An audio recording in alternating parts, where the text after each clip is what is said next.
Class 12 UP board के प्यारे विद्यार्थियों, स्वागत है आप सभी का शिवम लेक्चरर में। साहित्यिक हिंदी का पेपर है जो 18 फरवरी 2026 के लिए सबसे ज़्यादा महत्वपूर्ण है। मेरे प्यारे बच्चों, पूरा पेपर एकदम अच्छे से आंसर के साथ हल करके आपको बताने वाले हैं, तो आप लोग वीडियो को पूरा अंत तक देखना। यदि आप वीडियो को पूरा अंत तक देखते हैं तो ये मेरी गारंटी है कि आप बोर्ड एग्जाम 2026 में हिंदी में 95 प्लस अंक जरूर लेकर आओगे। मेरे प्यारे बच्चों, समय 3 घंटे 15 मिनट का होता है और पूर्णांक होता है। प्रारंभ के 15 मिनट परीक्षार्थियों को प्रश्न पत्र पढ़ने के लिए निर्धारित है। इस प्रश्न पत्र में 2 खंड हैं, दोनों खंडों के सभी प्रश्नों के उत्तर देना अनिवार्य है। तो सभी लोग वीडियो को लाइक करेंगे, चैनल पर नए हैं चैनल को सब्सक्राइब करेंगे, शेयर करेंगे। चलिए वीडियो को शुरू करते हैं। सबसे पहले खंड का, इसमें प्रश्न नंबर 1 का है, प्रेम सागर के रचनाकार है। राधा कृष्णदास हैं, सदा सुखलाल हैं, राम प्रसाद निरंजनी हैं, लल्लू लाल हैं। तो प्रेम सागर के रचनाकार हैं लल्लू लाल, चौथा ऑप्शन राइट हो जाएगा। इसके बाद प्रश्न नंबर 1 का है, प्रेमचंद का उपन्यास है, तितली है, कंकाल है, गोदान है, त्यागपत्र है। तो गोदान मुंशी प्रेमचंद का उपन्यास है, तितली उपन्यास है किसका, जयशंकर प्रसाद का, और कंकाल उपन्यास भी जयशंकर प्रसाद का है। त्यागपत्र उपन्यास जैनेन्द्र कुमार का है।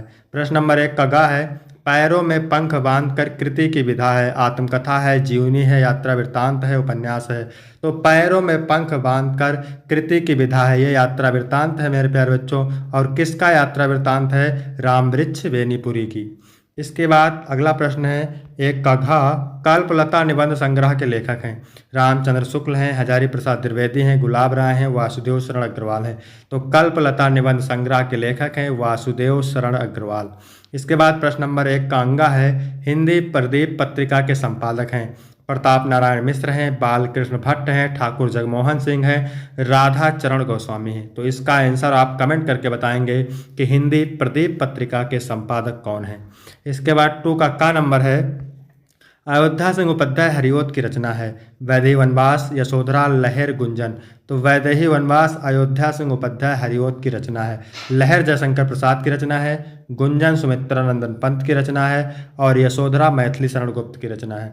फिर प्रश्न नंबर 2 का है, रामधारी सिंह दिनकर को ज्ञानपीठ पुरस्कार मिला था। रेणुका पर, राजवंती पर, उर्वशी पर, सामधेनी पर। तो ये सभी रचनाएं रामधारी सिंह दिनकर की हैं, और रामधारी सिंह दिनकर को ज्ञानपीठ पुरस्कार मिला था उर्वशी पर। तो तीसरा ऑप्शन राइट हो जाएगा। इसके बाद प्रश्न नंबर 1 का है, तीसरा सप्तक का प्रकाशन वर्ष है। तार सप्तक का प्रकाशन वर्ष है 1943, दूसरा सप्तक का प्रकाशन वर्ष है 1951, ठीक है, तीसरा है 1962 और चौथा है 1979। तार सप्तक के संपादक हैं सच्चिदानंद हीरानंद वासेन अज्ञे। तो तीसरा सप्तक का प्रकाशन हो जाएगा 1959। इसके बाद अगला प्रश्न है, निम्नलिखित में से नई कविता के कवि हैं। जयशंकर प्रसाद, रामधारी सिंह दिनकर, जगन्नाथ दास रत्नाकर, सच्चिदानंद हीरानंद वासेन अज्ञे। तो मेरे प्यारे बच्चों, नई कविता के कवि हैं सच्चिदानंद हीरानंद वासेन अज्ञे, ठीक है। जयशंकर प्रसाद छायावादी कवि हैं, और जगन्नाथ दास रत्नाकर द्विवेदी युग के कवि हैं। द्विवेदी युग की समय सीमा क्या है, तो 1868 से 1900 तक, 1900 से 1938 तक, 1900 से 1922 तक, 1938 से 1943 तक। तो मेरे प्यारे बच्चों, द्विवेदी युग की समय सीमा है 1900 से 1922 तक। आपका तीसरा ऑप्शन सही हो जाएगा, ठीक है। द्विवेदी युग का नामकरण हुआ था आचार्य महावीर प्रसाद द्विवेदी के नाम पर, तो इसको ध्यान रखिएगा। इसके बाद प्रश्न नंबर 3 है मेरे प्यारे बच्चों, निम्नलिखित गद्यांशों पर आधारित निम्नलिखित प्रश्नों के उत्तर दीजिए। 10 अंक का होता है। गद्यांश के नीचे कितने प्रश्न होते हैं, 5, 2-2 अंक के, कुल मिलाकर के गद्यांश 10 अंक का होता है। तो किसी भी गद्यांश को हल करने से पहले सबसे पहले गद्यांश को अच्छी तरीके से पढ़ते हैं। नश्तर तेज था, चुभन गहरी पर, मदर का कलेजा उससे अछूता रहा। बोली हिटलर बुरा था, उसने लड़ाई छेड़ी पर उससे इस लड़की का भी घर ढह गया, और मेरा भी। हम दोनों एक। मदर टेरेसा ने झूम में इतने गहरे डूबकर कहा कि जैसे मैं उनकी लड़की को छीन रहा था, और उन्होंने पहले ही दांव में मुझे चारों खाने दे मारा। मदर चली गई, मैं सोचता रहा, मनुष्य के बीच मनुष्य ने ही कितनी दीवारें खड़ी की हैं। ऊंची दीवारें, मजबूत फौलादी दीवारें, भूगोल की दीवारें, जाति वर्ग की दीवारें, कितनी मनहूस, कितनी नगड़ पर कितनी अजय, ठीक है। तो यहाँ पर देखिए नश्तर तेज था, ये खूब पूछता है एग्जाम में, ठीक है। तो नश्तर से याद रखना है कि ये रॉबर्ट नरसिंह होम में से लिया गया है, और इसके लेखक कन्हैयालाल मिश्र प्रभाकर हैं, ठीक है। नश्तर शब्द याद रखना है। उपयुक्त गद्यांश के पाठ एवं लेखक का नाम। तो पाठ का नाम है रॉबर्ट नर्सिंग होम में, लेखक का नाम है कन्हैयालाल मिश्र प्रभाकर। इसके लिए आपको 2 अंक मिल जाएंगे। इसके बाद दूसरा प्रश्न है, मनुष्य ने मनुष्य के बीच किस प्रकार की दीवारें खड़ी की हैं? तो मनुष्य ने मनुष्य के बीच भेदभाव की दीवारें खड़ी की हैं। जिसे जीता ना जा सके वाक्य के लिए एक शब्द लिखिए। उसका शब्द होता है अजय। जिसे जीता ना जा सके वाक्य के लिए एक शब्द होता है अजय। इसके बाद अगला प्रश्न है, प्रस्तुत गद्यांश में लेखक ने किस बात का संकेत दिया है? तो प्रस्तुत गद्यांश में लेखक ने मानव की भेदभावना की ओर संकेत किया है। इसके बाद अगला प्रश्न है, रेखांकित अंश की व्याख्या। तो व्याख्या मेरे प्यारे बच्चों किसकी करना है? जिसकी रेखा खींची हुई है, यहाँ से लेकर के और फिर यहाँ तक, इसकी करना है आपको व्याख्या। तो चलिए इसकी व्याख्या देख लेते हैं।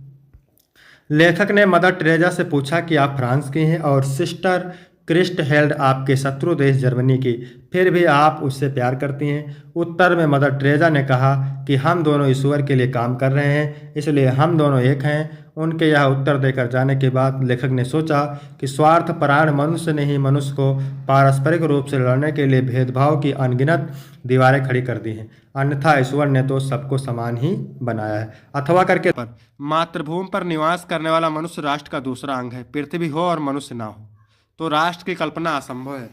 पृथ्वी और जन दोनों के सम्मिलन से ही राष्ट्र का स्वरूप संपादित होता है। जन के कारण ही पृथ्वी मातृभूमि की संज्ञा प्राप्त करती है। पृथ्वी माता है और जन सच्चे अर्थों में पृथ्वी का पुत्र है। तो जहाँ पर मातृभूमि शब्द दिख जाए, पृथ्वी शब्द दिख जाए, जन शब्द दिख जाए, माता पुत्र शब्द दिख जाए, वहाँ पर समझिएगा कि राष्ट्र का स्वरूप पाठ से लिया गया है। इसके लेखक वासुदेव सर अग्रवाल है। इसके लिए आपको मिलेगा 2 अंक। फिर है राष्ट्र की कल्पना कब असंभव है? तो राष्ट्र की कल्पना कब असंभव है? तो यदि पृथ्वी हो और मनुष्य ना हो, ठीक है, देखिए पृथ्वी हो और मनुष्य ना हो तो राष्ट्र की कल्पना असंभव है। यही आपको सेम लिख देना है यहाँ पे। इसके बाद तीसरा क्वेश्चन है, पृथ्वी और जन दोनों मिलकर क्या करते हैं? पृथ्वी और जन दोनों मिलकर क्या करते हैं? तो सेम उत्तर के पैराग्राफ में मिल जाएगा। पृथ्वी और जन दोनों के सम्मिलन से राष्ट्र का स्वरूप संपादित करते हैं। ठीक है, तो पृथ्वी और जन दोनों मिलकर राष्ट्र का स्वरूप संपादित करते हैं। पृथ्वी कब मातृभूमि की संज्ञा प्राप्त करती है? तो पृथ्वी मातृभूमि की संज्ञा यानी जन यानी मनुष्य के कारण ही प्राप्त करती है। फिर है रेखांकित अंश की व्याख्या। तो मेरे प्यारे बच्चों व्याख्या करना है किसकी? पृथ्वी माता है और जन सच्चे अर्थों में पृथ्वी का पुत्र है। चलिए देखते हैं कैसे लिखना है आपको। जिस प्रकार माता हमें जन्म देती है, पालन पोषण करती है, हमें प्यार करती है, इस प्रकार पृथ्वी हमें अन्न देती है। इसकी धूल में हम खेल कर बड़े होते हैं, इसकी हवा में हम सांस लेते हैं। पृथ्वी एक माता के ही समान हमारा पालन पोषण करती है, अतः पृथ्वी एक माता के समान है और पृथ्वी मनुष्य सच्चे अर्थों में पृथ्वी का पुत्र है। इसके बाद क्वेश्चन नंबर 4 क्या पूछ रहा है? नीचे दिए गए पद्यांश पर आधारित निम्नलिखित प्रश्नों के उत्तर दीजिए। 10 अंक का होता है। ठीक है, और चलो इसको पढ़ते हैं। सबसे पहले, मुझे फूल मत मारो मैं अबला वाला वियोगिनी, कुछ तो दया विचारो, होकर मधु के मीत मदन पट तुम कटु गरल नगारो, मुझे विकलता तुम्हें विफलता, ठहरो श्रम परिहारो, नहीं भोगनी यह मैं कोई जो तुम जाल पसारो, बल हो तो सिंदूर बिंदु या हर नेत्र निहारो, रूप दर्प कंदर्प तुम्हें तो मेरे पति परवारो, तो यह मेरी चरण धूल उस रथ के सिर पर धारो। पहला क्वेश्चन है, उपयुक्त पद्यांश के शीर्षक और कवि का नाम। तो ये गीत चैप्टर से लिया गया है और इसके लेखक हैं मैथिली शरण गुप्त। इसके लिए आपको 2 अंक मिलेगा। रेखांकित अंश की व्याख्या करना है। तो व्याख्या किसकी करना है? मुझे फूल मत मारो मैं अबला बाला वियोगिनी, कुछ तो दया विचारो। ठीक है, तो इसकी व्याख्या कैसे लिखना है आपको? उर्मिला काम व्यथित होने पर कामदेव से प्रार्थना करते हुए कहती है कि हे कामदेव, तो मुझे अपने पुष्पवाणों से घायल मत करो, क्योंकि एक तो मैं अबला हूँ, दूसरी युवती हूँ और तीसरे वियोगिनी हूँ, इसलिए मेरे इस दशा को देखकर मेरे ऊपर कुछ तो दया कीजिए। वसंत का मित्र कौन है? बसंत का मित्र है कामदेव। पैराग्राफ में लिखा हुआ है। उर्मिला ने शिव का तीसरा नेत्र किसे बताया है? तो यहाँ पर आप देख सकते हैं पैराग्राफ में। ठीक है, बल हो तो सिंदूर बिंद या हर नेत्र निहारो, तो उर्मिला ने शिव का नेत्र किससे बताया है? अपने सिंदूर बिंदु को। ठीक है, उर्मिला ने अपने पति को किससे अधिक सुंदर बताया है? तो कामदेव से अधिक सुंदर बताया है उर्मिला ने अपने पति को। इसके बाद अथवा वाला देखते हैं। ठीक है, 2 पूछता है, आपको एक ही करना रहता है। भेजे मन भावन के उद्धव की आवन की, शुद्ध ब्रज गावन में पावन जबे लगी, कहे रत्नाकर ग्वालिन की झोर झोरे, दौर दौर नंद पौर पौर आवन तबे लगी, उजक उजक पद कंजन के पंजन पे, पेक पेक पाती छाती चौहन छबे लगी, हमको लिख्यो कहा हमको लिख्यो कहा हमको लिख्यो कहा कहान सबे लगी। तो मेरे प्यारे बच्चों पहला क्वेश्चन क्या पूछ रहा है? उपयुक्त पद्यांश के पाठ एवं कवि का नाम। तो उद्धव प्रसंग पाठ का नाम है और जगन्नाथ दास रत्नाकर। ठीक है, तो इसके लिए आपको 2 अंक मिलेगा। फिर है रेखांकित अंश की व्याख्या। तो व्याख्या किसकी करना है? चलिए बता देते हैं। भेजे मन भावन के उद्धव की आवन की। यानी मनभावन श्रीकृष्ण के द्वारा भेजे गए उद्धव के आने का शुद्ध माने समाचार जैसे ही ब्रज के गांव में प्राप्त हुई, कहे रत्नाकर ग्वालिन की झोर झोर दौड़ दौड़ नंद पौर आवन तबे लगी। रत्नाकर जी कहते हैं कि ग्वालिनियों के झुंड दौड़ दौड़ कर नंद बाबा के द्वार पर आने लगे। ठीक है, तो ये व्याख्या हो गई। फिर तीसरा क्वेश्चन है, गोपियों के अत्यंत व्याकुल होने के कारण को स्पष्ट कीजिए। तो कवि कहते हैं कि जब गोपियों को यह ज्ञात हुआ कि उद्धव उनके प्रिय श्री कृष्ण का कोई संदेश लेकर आए हैं, तो वह अपने प्रियतम का संदेश जानने के लिए अत्यंत व्याकुल हो उठती हैं। फिर अगला क्वेश्चन है, हमको लिखे हो कहाँ, इस पंक्ति का आशय स्पष्ट कीजिए। तो प्रस्तुत पंक्ति का आशय यह है कि सभी गोपियाँ अपने प्रियतम द्वारा भेजे गए संदेश को जानने हेतु उत्कंठित हो उठती हैं।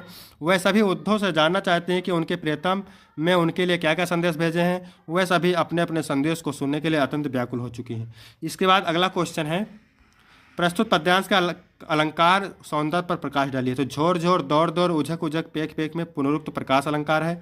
छाती छौन सभय लगी में अनुप्रास है। पद कंजन में रूपक है। इसके बाद अगला क्वेश्चन है 5 का। इसमें क्या पूछ रहा है, लेखक का जीवन परिचय और कृतियाँ 80 शब्द में लिखना रहता है। ठीक है, 3 अंक का साहित्यिक परिचय, 2 अंक का रचनाएं, कुल 5 अंक का होता है। वासुदेव शरण अग्रवाल, हजारी प्रसाद द्विवेदी और पंडित दीनदयाल उपाध्याय। तो आपको यदि जीवन एवं साहित्यिक परिचय पढ़ना है तो आप चैनल के प्लेलिस्ट में जाकर के पढ़ सकते हैं, मैंने बहुत अच्छे से पढ़ाया हुआ है। फिर है कवि का, ठीक है, 80 शब्द में 6 अंक का है। जयशंकर प्रसाद, रामधारी सिंह दिनकर और सुमित्रानंद पंत। इसके बाद छठा नंबर है, कहानी तत्वों के आधार पर पंचलाइट अथवा लाठी कहानी की समीक्षा कीजिए। 80 शब्द में लिखना है, 5 अंक का है। बहादुर कहानी के प्रमुख पात्र का चरित्र चित्रण कीजिए। फिर है 100 पठित खंड काव्य के आधार पर निम्नलिखित प्रश्नों में से किसी एक प्रश्न का उत्तर दीजिए। 80 शब्द में रहता है, 5 अंक का लिखना रहता है। अलग अलग जिले के लिए अलग अलग खंड काव्य रहता है। जैसे हम है बहराइच के उत्तर प्रदेश के बहराइच से, तो श्रवण कुमार खंड काव्य चलता है यहाँ पर। इस तरह अलग अलग जिलों के लिए अलग अलग खंड काव्य चलता है, तो आप लोग उसको तैयार करेंगे। इसके बाद में खंड बा, इसमें 8 का नंबर क्वेश्चन है, निम्नलिखित संस्कृत गद्यांश का संदर्भ सहित हिंदी में अनुवाद कीजिए। 7 अंक का होता है, 5 अंक अनुवाद के लिए, 2 अंक संदर्भ के लिए। तो संदर्भ कैसे लिखना है आपको मैं बता दे रहा हूँ।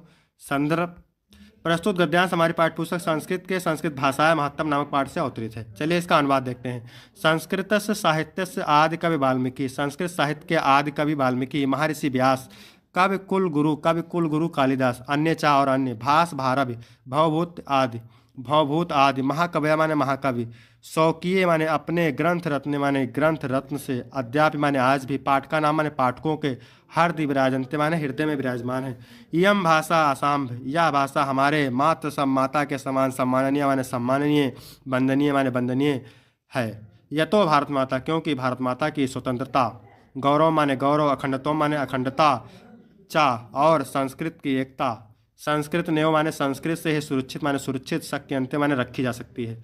इयम संस्कृत भाषा सर्वासु भाषासम, यह संस्कृत भाषा सभी भाषाओं में प्राचीनतमा माने प्राचीन, श्रेष्ठ माने श्रेष्ठ, चास्ति माने है, तथा सुष्टु उक्तम माने तभी ठीक ही कहा गया है। भाषास मुख्या मधुरा दिव्या गीवाण भारती, भाषाओं में मुख्य मधुर और दिव्य संस्कृत भाषा है। ठीक है, तो मैंने यहाँ पर अर्थ लिख रखा है, तो आप यहाँ देख सकते हैं। फिर अथवा वाला भी देखते हैं। अतीत प्रथम कल्पे जना, अतीत प्रथम कल्प में यानी बीते हुए प्रथम कल्प में, जना माने लोगों ने, एकम अभिरूपम माने एक विद्वान, सौभाग्य प्राप्त माने सौभाग्यशाली, सर्व आकार परिपूर्णम माने सभी आकार से परिपूर्ण, पुरुषम माने पुरुष को, राजा नाम अकुर्वन राजा बनाया। चतुष्पदा आपी, चौपायों ने भी, सन्निपत्र माने एकत्र होकर के, एक सिंहम राजा नाम अकुर्वन, एक शेर को राजा बनाए, तथा माने तब। इसके बाद शकुनिगड़ा माने पश्चिमगढ़ ने, हिमालय प्रदेश माने हिमालय प्रदेश के, कश्मीर माने एक, पाषाण माने चट्टान पर, सन्निपत्र माने एकत्र होकर के, मनुष्य उस राजा प्रज्ञते, मनुष्य में राजा जाना जाता है, तथा चतुष्पदेश तथा चौपायों में भी, अस्माकम पुनरंतरे राजा नास्ते, हमारे बीच कोई राजा नहीं है, अराजको वासो नाम ना वर्तते, राजा के बिना रहना ठीक नहीं है, एको राजस्थान स्थापितव्या, एक को राजा के स्थान पर स्थापित करना चाहे, इत उक्तवंता ऐसा कहा। संदर्भ लिखेंगे, प्रस्तुत गद्यांश हमारी पाठ्यपुस्तक के जातक कथा पाठ के उल्लूक जातकम पाठ से अवतरित है।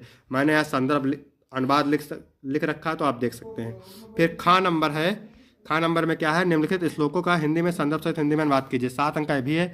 सुखिनो अनिलो अयम, सौमित्रे काला प्रचुर मन था, गंधमान सुर भियारसो, जात पुष्प फल दुर्मा।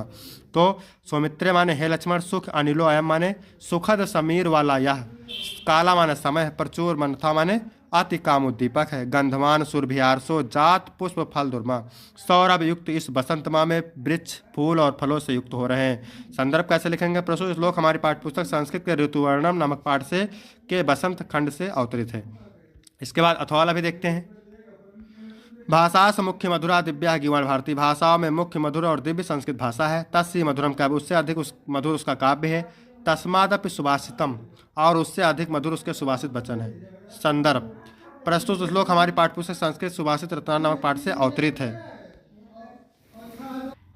क्वेश्चन नंबर 9 है, निम्नलिखित में से किन्हीं दो का संस्कृत में उत्तर दीजिए। 4 अंक का होता है, 2-2 नंबर का। सुर भारती केन नामनापि लोके प्रतिष्ठास्ति। सुर भारती संस्कृत नामनापि लोके प्रतिष्ठास्ति। कात्यायनी कस्य पत्नी आसीत्? तो कात्यायनी याज्ञवल्क्य पत्नी आसीत्। हंस पोतिका कस्य दुहिता आसीत्? स्वर्ण हंस पोतिका स्वर्ण राजहंस दुहिता आसीत्। इसके बाद अगला क्वेश्चन है, दयानंद गुरु का आसीत्? बिरजानंद महारसे दयानंदस गुरु आसीत्। पंचशीलम के दशा सिद्धांता। पंचशीलम शिष्टाचार विषय का सिद्धांता अस्ति। फिर 10 का ख गा, इसमें रस अलंकार छंद पूछता है, तो मैंने बहुत ही अच्छे से पढ़ाया है, चैनल के प्लेलिस्ट में जाकर के आप देख सकते हैं। ठीक है, 2-2 अंक का होता है, 6 अंक का। फिर 11 नंबर है, निम्नलिखित में से किसी एक विषय पर निबंध 9 नंबर का है। बेरोजगारी की समस्या और समाधान। साहित्य समाज का दर्पण है। किसी मेले का आंखों देखा वर्णन। विज्ञान के चमत्कार। निज भाषा उन्नति अहे सब उन्नति को मूल। इसके बाद 12 का क नंबर है, गायिका का संध विच्छेद है, तो गय प्लस अका। इसके बाद अगला क्वेश्चन है, रामस सेते का संध विच्छेद क्या होगा? रामस प्लस सेते। फिर है, उच्चारणम में संधि है, तो उच्चारणम में उत व्यंजन संधि है, उत प्लस चारणम। इसके बाद ख नंबर है, निम्नलिखित में से किन्हीं दो का समास का नाम लिखिए। तो यथाशक्ति में कौन सा समास है मेरे प्यारे बच्चों? तो यथाशक्ति में बहुब्रीहि समास है। ठीक है, और नील कमल में कर्मधारय समास है, और चंद्रशेखर में भी बहुब्रीहि समास है। इसके बाद 13 नंबर क्वेश्चन है, प्रार्थना पत्र से। ठीक है, तो प्रार्थना पत्र भी मैंने बहुत ही अच्छे से पढ़ाया हुआ है, तो आप चैनल के प्लेलिस्ट में जाकर के देख सकते हैं। बैंक में खाता खोलने के लिए बैंक प्रबंधक को आवेदन प्रार्थना पत्र लिखिए 8 नंबर का। अथवा शहर में पहली संक्रामक बीमारी की तरफ जिला अधिकारी का ध्यान आकर्षित करने के लिए आवेदन पत्र। फिर 14 का पहला है, निम्नलिखित में से किसी एक शब्द के धातु एवं प्रत्यय का योग स्पष्ट कीजिए। तो दत्ता क्या लिखा हुआ है? दत्ता, तो दा प्लस क्या हो जाएगा? अक्ता। ठीक है, दा हो जाएगा धातु, अक्ता हो जाएगा प्रत्यय। फिर है पूजता, तो पूज क्या हो जाएगा? धातु, और अक्ता हो जाएगा प्रत्यय। फिर स्नाता में स्ना हो जाएगा धातु, और प्लस अक्ता हो जाएगा प्रत्यय, तो एक का करना रहता है। फिर अगला है, निम्नलिखित में से किसी एक शब्द का प्रत्यय लिखिए। तो पठनीय, पठनीय में कौन सा प्रत्यय है? अनियर प्रत्यय है मेरे प्यारे बच्चों, अनियर। ठीक है, अनियर प्रत्यय है। बुद्धिमान में कौन सा प्रत्यय है? मतुप प्रत्यय है।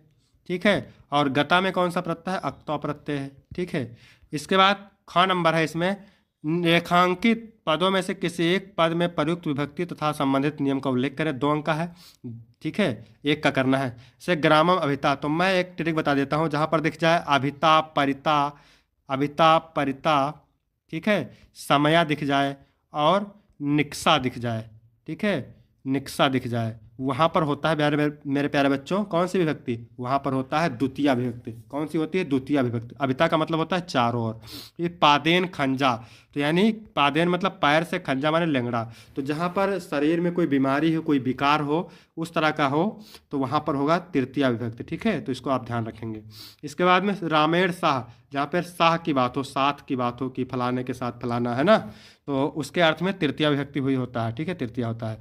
तो यहाँ तक वीडियो कंप्लीट होता है। वीडियो कैसा लगा? वीडियो अच्छा लगा तो वीडियो को लाइक करें, चैनल को सब्सक्राइब करें।